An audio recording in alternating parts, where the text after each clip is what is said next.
Hi, Dad. I brought your favorite ones. I miss you every day. See you soon.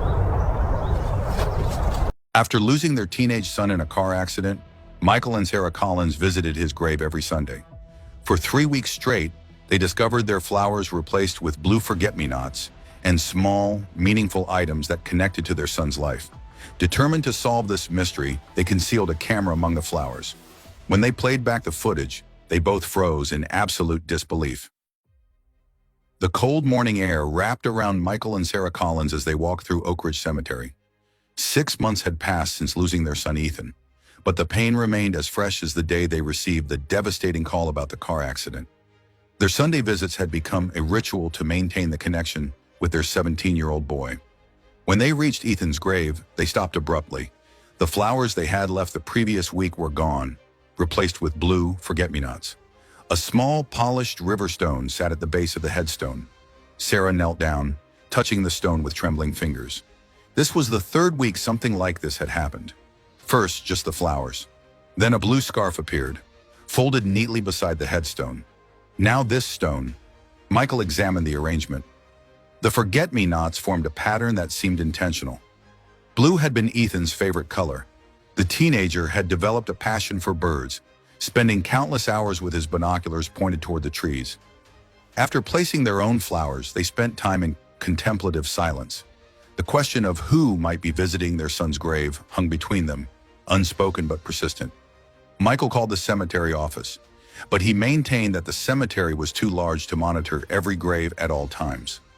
Sarah called their relatives and Ethan's friends. All denied visiting the grave outside of the memorial service.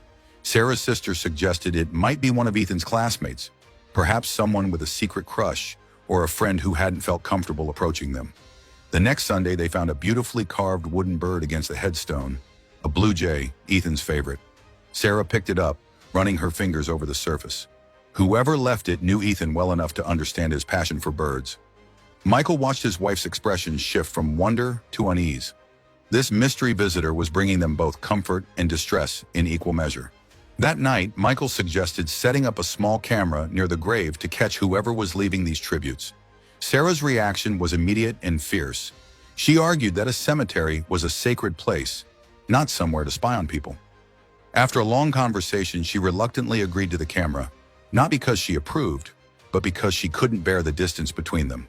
They disguised a small motion-activated camera within their flower arrangement, positioning it to capture anyone approaching the grave.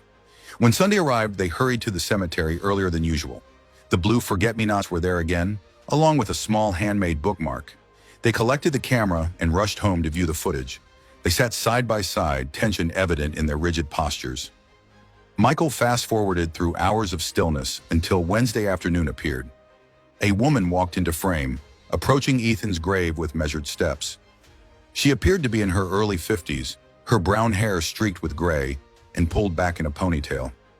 In her arms, she carried blue forget-me-nots and what looked like a small book. As she drew closer, her face became clearer. Sarah gasped. Michael froze. They both recognized her instantly. Diane Roberts, the woman who had carried Ethan in her womb 18 years ago. After struggling with infertility, they had worked with an agency to find a surrogate. Diane had been their match, kind, healthy, with 2 children of her own. Their contract had been clear. After birth, complete separation. They had paid her generously, and she had handed over their son without complication. That was supposed to be the end. Yet here she was, tenderly arranging flowers at their son's grave, wiping the headstone with a cloth.